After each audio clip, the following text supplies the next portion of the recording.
Always be yourself. Unless you can be Xerath. Then, be Xerath.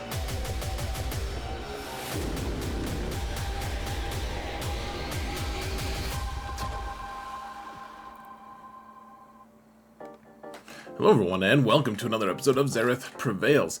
Needed a couple days off of making daily content, so we took them, and now we're back. And I'm doing these in weird order because I'm expecting we're going to get some news here pretty soon for the game, and I wanted to make sure I had a free week to do it. So we're doing the basic teams first today. We're going to talk about my alt account made it into Rhodium by accident. I went 6-3. It's a whole mess. I'm not ready for Rhodium, but we didn't sign up for easy one way or another. So why should we complain? Let's get going, guys. First, I want to say huge shout out to my patrons. You guys are amazing. Truly appreciate every single one of you for all the support. I couldn't do this without you. I truly couldn't. Thank you guys so much, sincerely. And guys, if you want to support this channel for free, or if you want to just, you know, support it through Patreon and for free, please, like this. That's just a reminder, guys. Like this, you know what to do. Mount the algorithm. It's easier to say that than all the things you could do. Ding the bell as well. You know, bell as well. It always rhymes every time, and it still always surprises me somehow. Let's get to the whoa. We're in the game. We're in AURODIUM 3. Guys, oh, this is so dumb on this account. We're gonna talk about GAC teams and how we're gonna prep for Rhodium 3. And yeah, I was just messing, like, it's 3v3, and, you know, I unlocked Starkiller, unlocked Cat, and I thought that would be a boost. I didn't think it would be a big enough boost to go 6-3. I mean, there's a couple matches where if my opponent wanted to play, he probably could have beat me, but there are a few that the guys actually did genuinely try to beat me, and they just could not, despite their 4 Galactic Legends versus our 0. And so we're in AURODIUM 3 and not ready for it. I thought I'd be ready after, like, this coming season was the one I was like, all right, we're gonna break into AURODIUM this one, because I knew I'd have Cat and Starkiller. Didn't think it was gonna happen. So this was the one we were gonna try for, and we're already in it. So the goal is to stay in AURODIUM if possible. Now, the tricky part about AURODIUM, guys, is the competition is going to be more engaged. In general, they're going to be people who play a little bit more, and then they're also going to have bigger accounts. I mean, I don't know how my opponent's last season averaged somewhere around 7 million. I think the majority were 8 million, with a couple of them just a little bit under 7 million. So it's going to be rough. We don't need a new fleet, which is nice, but on the other hand, my fleets aren't great, and that's the thing that I'm focusing on right now. Now that my Starkiller team is mostly completed, we're going to be focusing pretty hard on trying to get Executor and then Profundity unlocked back to back, and hopefully by the time we hit next 5v5, we'll have at least one of those, if not both. I mean, they'll probably just be at 4 stars, but, you know. The beggars can't be choosers. You know what? Beggars totally can be choosers. The other thing is we have 2 more teams. I already had pretty garbage teams on defense to begin with, and we're going to, yeah, chill out, dude. I don't care what your thing is. I already put pretty garbage teams down last time. Are we going to be able to get by with garbage teams, or do we need better teams? Let's talk about it. This is always my video that I talk a little bit more robustly about just my generalized plans and how to approach the upcoming season. And so let's see. Here we are. AURODIUM LOLs is the name of this one. So the big thing here, guys, is I don't have any Galactic Legends at all. In fact, I barely have any Conquest units. I just got Cat unlocked. I don't have anything else other than Razor Crest, and that doesn't do me any good yet because I don't have Executor. And otherwise, no Conquest units whatsoever, including Maul. I almost call him Mal. Anyways, So Cat's gonna go in a variety of places here, guys. In 5, she can do a lot of cool stuff. So first off, I mean, keep in mind with Cat, this is probably the part that I'm the most giddy about, the most excited, because she's just so strong as she boosts whatever team she's on so much, and you just kind of lose track of her once you get Kenobi. But when you don't have her, you don't realize just how big an output and an impact she really has. So she has this unique, guys, with 50% offense, but with certain teams, with Galactic Republic or Scoundrel, they also gain 50% health, and she shares all of those bonuses with her light side allies. So 50% offense and 50% health. Super nice. There's also some weird conditional stuff that really isn't worth paying attention to, in my opinion, but she can do things like pass the turn to someone and just swap turn meter, which is a really big deal too if you use it strategically. And she's gonna let us kill a few different Galactic Legends. Now, my Dash team already probably mostly kills the Jedi Master Lukes that I'm facing, and Jedi Master Luke's a pretty common Galactic Legend, so we'll be able to do that.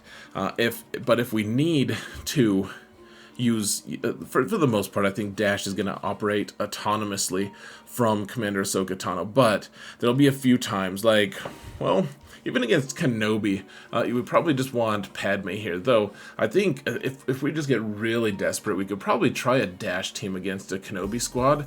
As long as their cat doesn't just kill Vandor, we've got a chance. So for the most part, she's gonna, we'll swap in like Nest, or we'll put in my like Gear 9 Bando or something like that, or we'll just go 4-man, something like that with Dash. And he kills a lot of stuff. He'll be able to delete stuff, and the idea here is to just be flexible. Every time we'll create a different, slightly different game plan.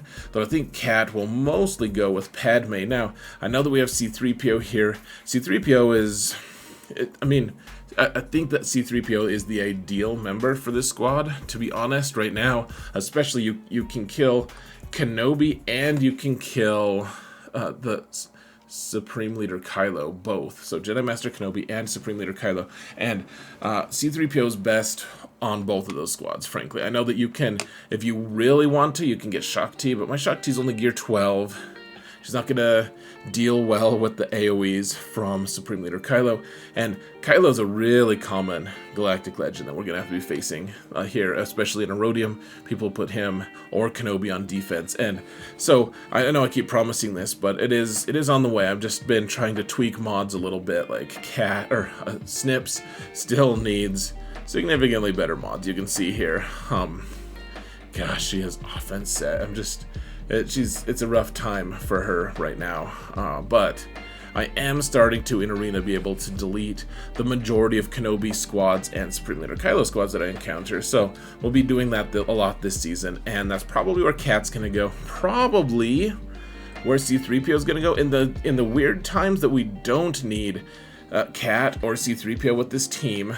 We could always also put Cat on this Commander Luke team and turbo boost all the damage that everyone there does, which is kind of fun to see people do that. I doubt we'll be doing that too much, but in general, we'll be keeping Commander Luke on offense as well, so that we can steal C-3PO from the squad if necessary. And I mean, you know, so Cat's gonna be on a different team every time. C-3PO might be on a different team every time, and then R2-D2. Man, he's only Gear 12 plus 1. Like, he's just got one stupid piece, and I mean, this is a good piece for him, I guess. But the rest of them, he's struggling, man. I mean, he's been struggling for a while. It's good that he's gonna go with Galactic Legend Leia. That seems like the perfect home for him, because he's a legendary. He's a decent character, just hasn't had a home for a while. And this kills me. You could maybe do Kyle Katarn here. I have Kyle Katarn because we have Starkiller unlocked, you know, and so Kyle could go here. He'd be okay. I don't have a Mon Mothma team yet, and even if I did, like Mon Mothma, well, in AURODIUM, Mothra would probably find some good teams to chomp down on. So Padme, sometimes we're just not going to need the Padme squad in its current iteration. Maybe we could just do a 3-man. Maybe we could do a Gidme squad if you guys have seen that before. That's less common in 5s, but it happens in 5s, especially against AURODIUM. And then yeah, so CLS sometimes just gonna go 4-man. Sometimes maybe we'll even just go, or gonna go 5-man, but with R2D2. Maybe sometimes just go 4-man so we can put a Datacron on them or something. Though of course they're not gonna be able to pick on as big of targets. Now we do have Palpatine with Starkiller and the big ad from I think it was. I don't think I had him quite ready by the end of last season, but I've been working on Baby Cal to go on this squad. Eventually, he's going to disappear into a Seer squad with Malicos. That'll happen in a couple of months as I slowly get Malicos. I'll have 200-something shards of his at the end of this current season, so we'll definitely be getting him unlocked. It just depends on if it's going to be in 5 months or 5 months total or 6 months total for Malicos. But we'll have him, and then Baby Cal will go away there, and then hopefully by then I'll have Jedi Training Rey to go here, because why not? She's a requirement character, and she doesn't require any Chirotech, so we can do that. For now, though, I do think that for a light side, for the Ufu on light side, he's probably the best addition to Starkiller. So could Starkiller benefit from a couple more relic levels? Absolutely, but we just don't have the stuff for it, guys. We just don't.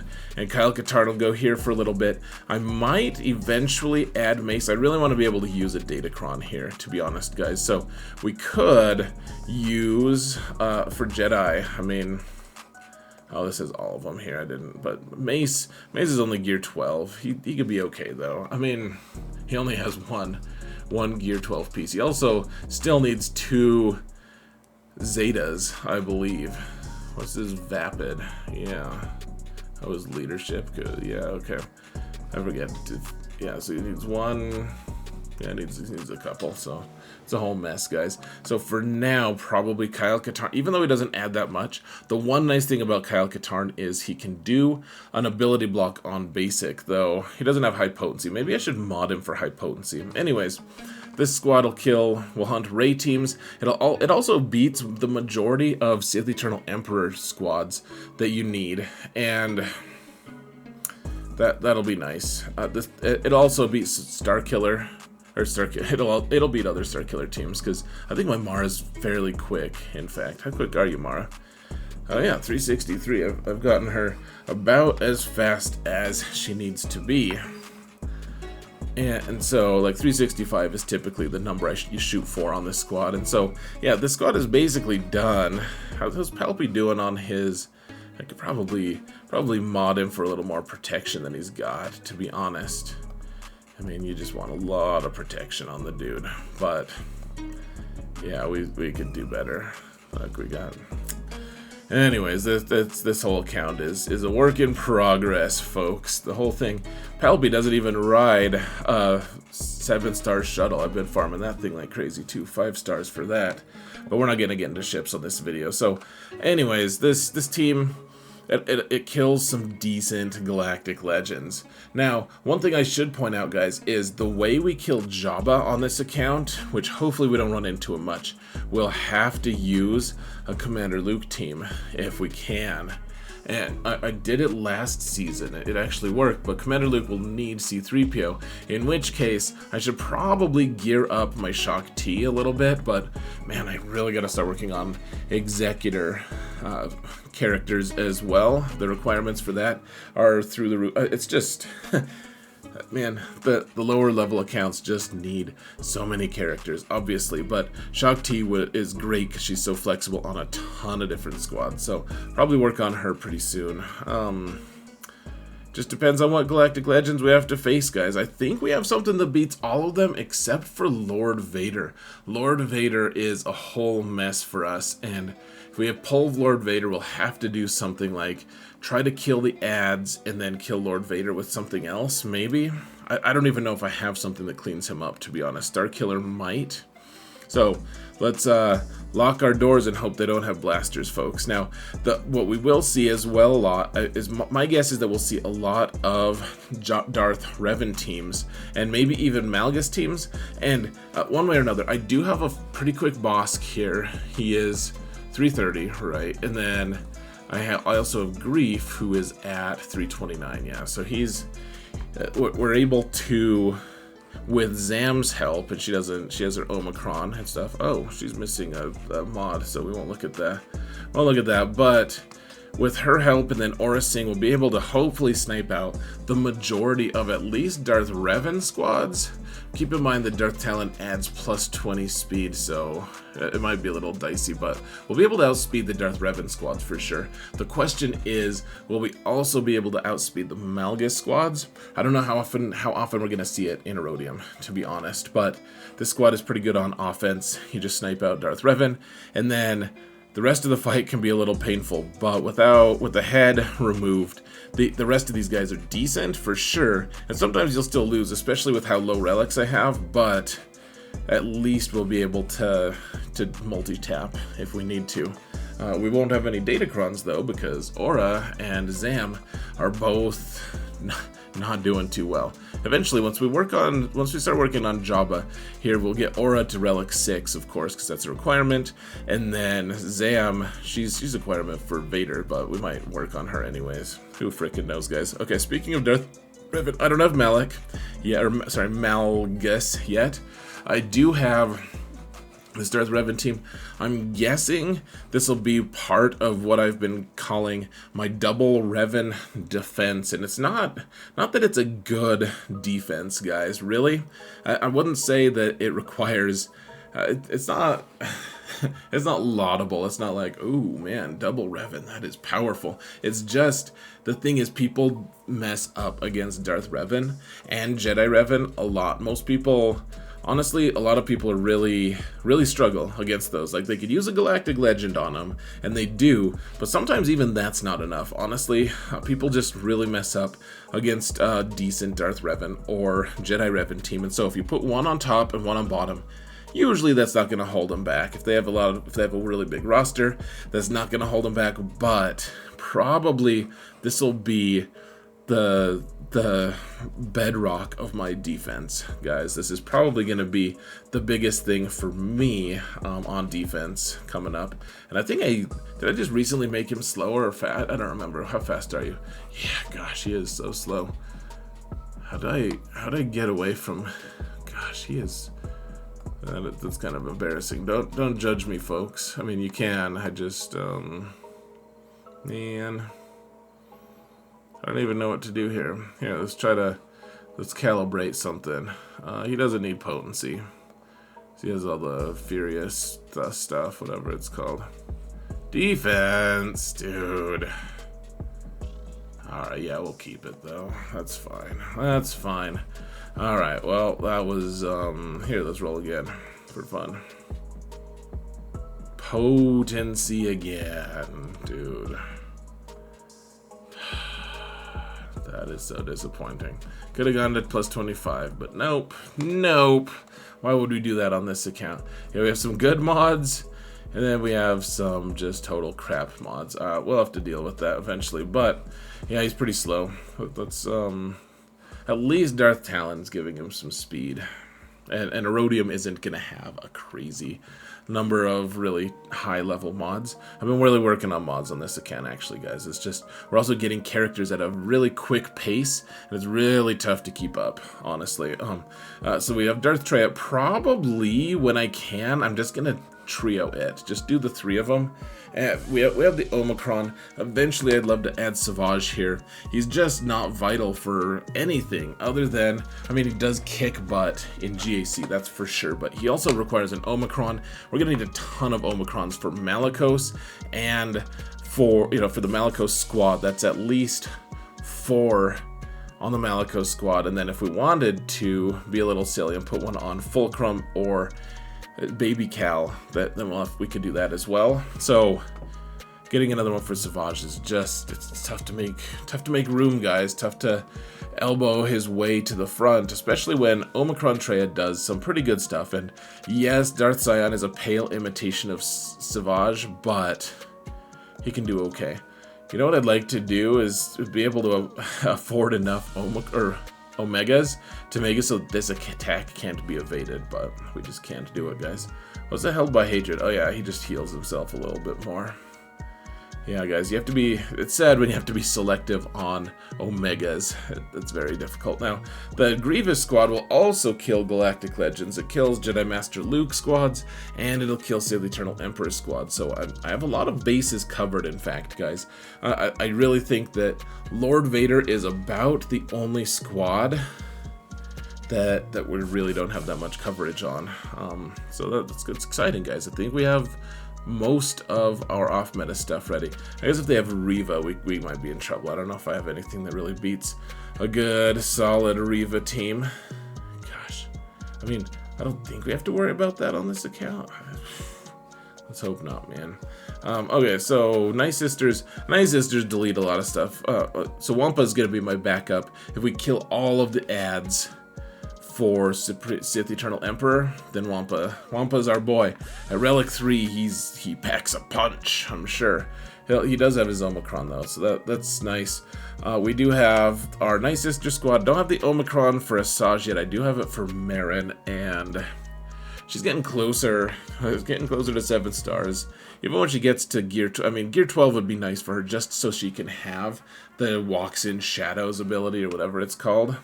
Shadow Strike, you know, it's like the same thing. It has one shared word, so we're fine.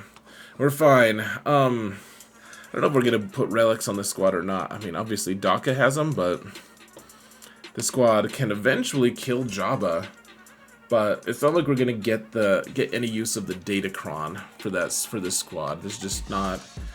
I don't know if we really wanted to. I still don't think we could, unless I spent money, which we're not going to do that on this account, of course. So, yeah, the Kron would be the reason to rush them and throw relics on, but otherwise, they do fine. They'll take down way bigger game than what their level, their total aggregate level of relics are. It'll be a little sad for my opponents, I think. And then. So the Qui-Gon team, man, I wish that I had, what's his name? Ki-Adi-Mundi unlocked. He's just so damn expensive, and I'm using all of my GET3 to farm Maul right now, if I can get shards for Maul. So Ki-Adi-Mundi just has to wait, though I've been considering maybe just trying to get him to 4 stars unlock, just so I could boost Anakin's big hit. I'm not sure, guys. Right now, this team can go 4-man offense. I don't really trust it on defense, honestly, with just a Relic 3 Anakin. But it'll kill. This team will still kill a lot of stuff. Really wish I could boost Qui-Gon a little bit, because remember, his Omicron, a lot of people get this wrong, actually. So his Omicron is... so at the start of battle, all this stuff, everyone gets offense equal to 30 times their speed. So it's kind of nice to just have really fast speed on the characters anyways, but then doubled while they have foresight, cool, and can't be defeated while Qui-Gon Jinn is active. Nice, but then Qui-Gon can't gain damage immunity, all this stuff, so when he's defeated, they recover health, they recover protection, and they gain 400% of his offense for 2 turns. So, how much offense does he have? Not too much. Not too much. If we put relics on him, it might actually boost it, but, I mean, that gives him armor, some tactics. What does this do? I mean, like, if we got him to relics, then cool, but then I guess the big thing would be we could put 60 mods on him, but then we have to use 60 mod materials to get, like, it's just, there's just a mess on every level. So, they'll still kill stuff, honestly. But I wish I could boost his offense a little bit. Now, Jedi Revan probably goes on defense as well. I've been trying to decide where my next Zeta is going to go, because I don't have Zetas either, guys.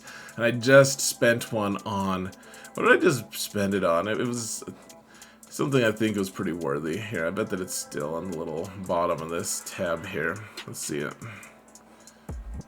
What do we do? Oh, I put the Zeta on Captain Rex. That's right. Okay.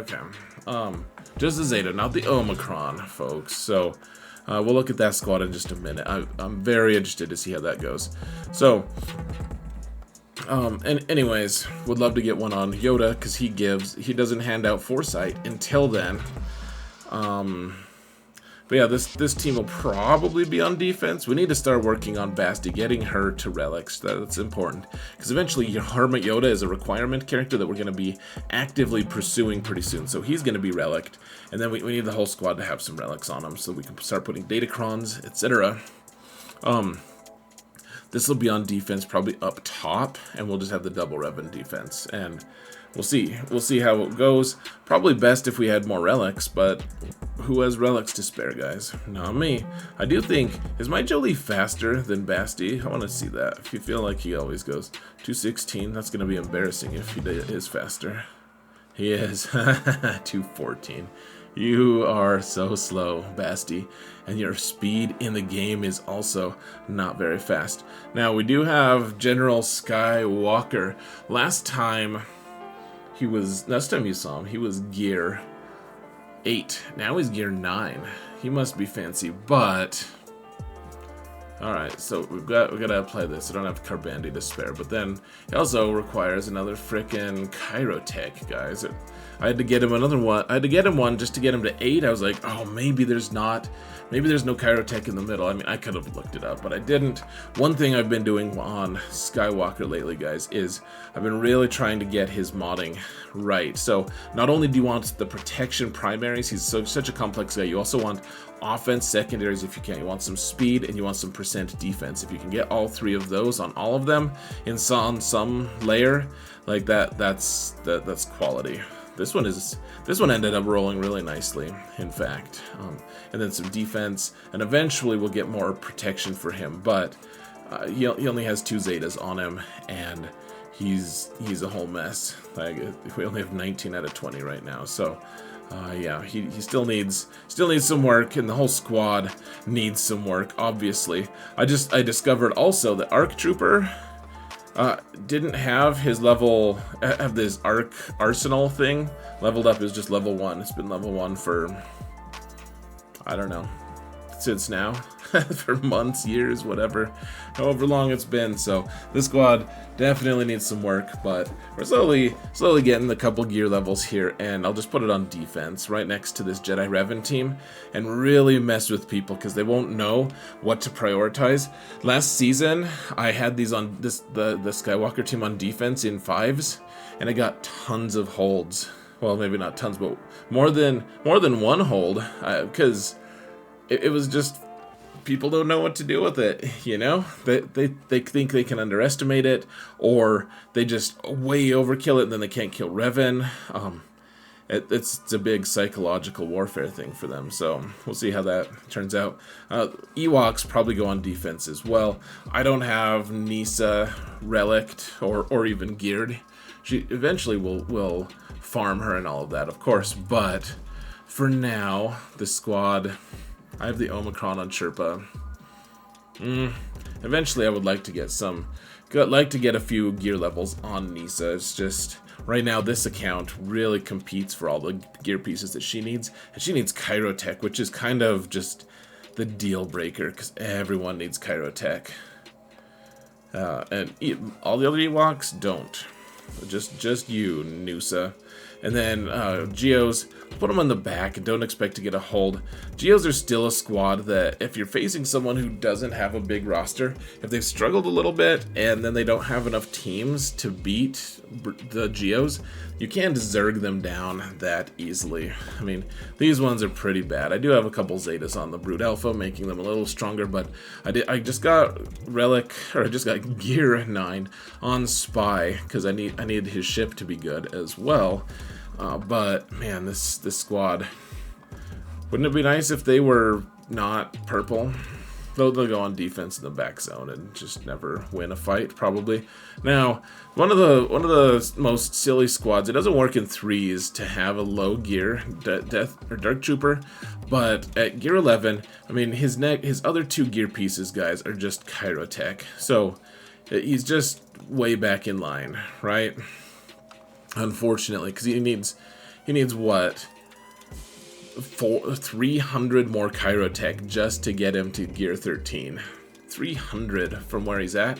And so what happens is that I don't have high gear on this squad, but if we can... There's so much turn meter manipulation on this squad that typically you can get Dark Trooper spun up to some pretty silly damage, and you can take down full relic bounty hunters as long as you've got the speed. I've asked you, Piet. I've been working on him for Executor lately. 270. Yeah, he's not fast, but we'll get you there. Eventually you get another plus 20 for stuff, so you won't even you won't even beat 300 speed, but most of my opponents won't be either, I hope. Now, Darth Vader is kind of a weird Build-A-Bear character. He'll go with Starkiller if I need him to kill Supreme Leader Kylo. Otherwise, we'll just do some weird, like Darth Vader Watt. I don't really have a use for Watt, so a lot of times we'll face teams like, I don't know, Tuskens, or I don't know if Tuskens wouldn't be a great opportunity, but things, maybe Nightsisters, that we just need weapons tech. We need to ignore the taunt, not the taunt, but the revive on a character, and Darth Vader at Relic 7 will do that pretty well. Moff Gideon, of course, if we're doing Gidme, he'll be gone. Thrawn. Build-A-Bear is just the thing of... We'll use our weird spare components, and this is one somewhat plausible version of that.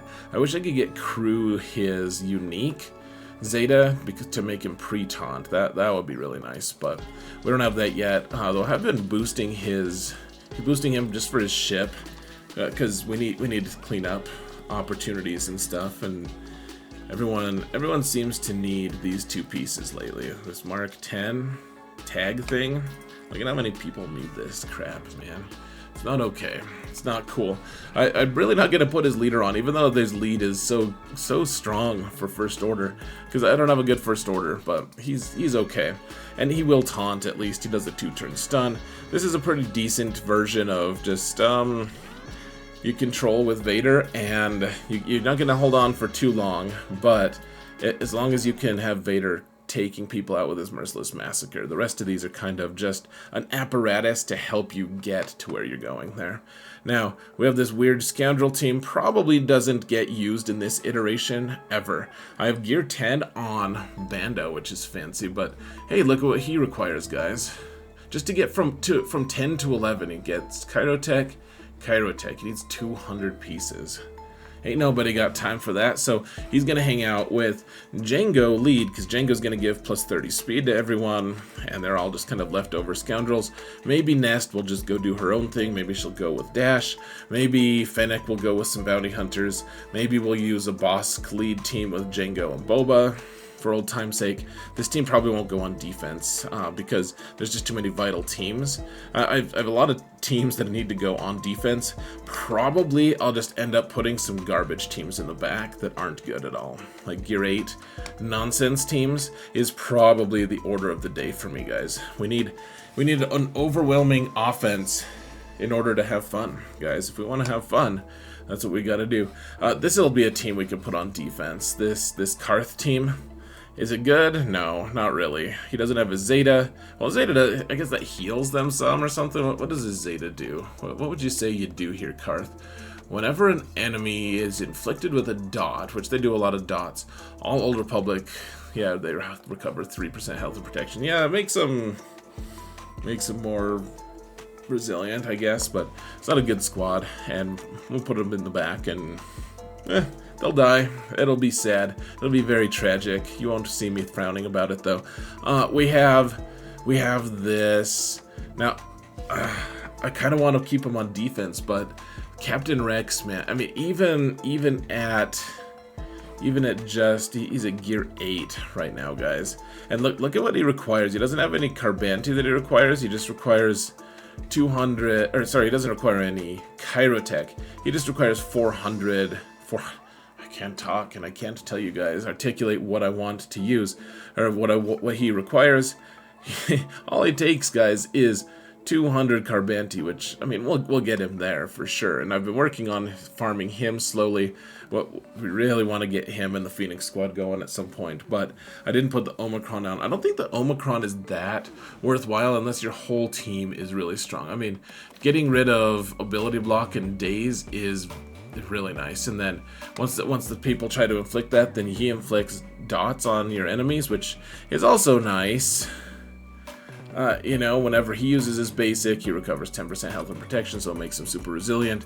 Yes, it's all very nice and everything, but I have a pretty garbage Phoenix squad, and so what probably ends up happening, so Hera's on a fast-ish track to get relicked, because she is a profundity requirement, and then the rest of them aren't. I mean, Sabine's not that far away. Captain Rex takes a few Chirotech. The rest of them don't take Chirotech until they get to gear 12, and so this squad we're gonna slowly be farming up anyways. I figured the Zeta at least was worthwhile. I didn't put his other Zeta on, this one, because it requires, so it gives extra damage, which is nice, but then if the attack defeats the target enemy, reset the cooldowns on Clone Trooper and Phoenix.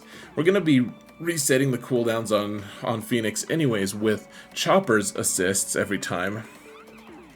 Yeah, good. Okay, I have the Omega on that one at least, because 10% cooldown, reduction chance, and plus 10. So yeah, he's at 60% chance to reduce that ally's cooldowns by 1, which is nice. I mean, it's not wonderful, it's not perfect. I guess we'll probably end up putting the rest of these Omegas on some of them at least, but for now, he doesn't actually need a Zeta. The rest of them do need Zetas, and we'll get there one day. I don't even know what order we're gonna put them on. Apparently, I have Sabine's already, so we only need one for Kanan and one for Hera. All right, that's pretty cool.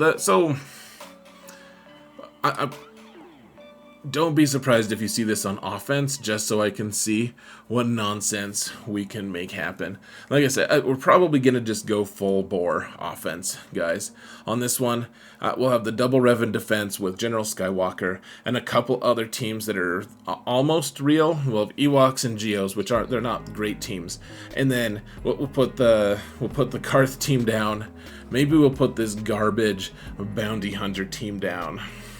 It's not good at all. And then the rest of it was just going to go full offense, and we'll see if we can blitz our opponents. And I think we can kill most Galactic Legends. I think we can handle ourselves well. Can we handle ourselves well to the point of clearing them? I don't know. Hopefully we can blitz our way to make ourselves enough of a nuisance that people who are low engagement, who just want to do a couple fights and be done, just don't think it's worth the hassle of full clearing me. If that's the case, then we can win a few. And the goal here isn't to even, I mean, it'd be nice to have a winning season. It'd just be nice not to get relegated, because eventually we're going to get those capital ships, and the capital ships are nice. The other big thing is, at this level, guys, we also get a ton more, just a ton more, what's it called, loot, just daily. I've been daily, I've been in Chromium, typically Chromium 2.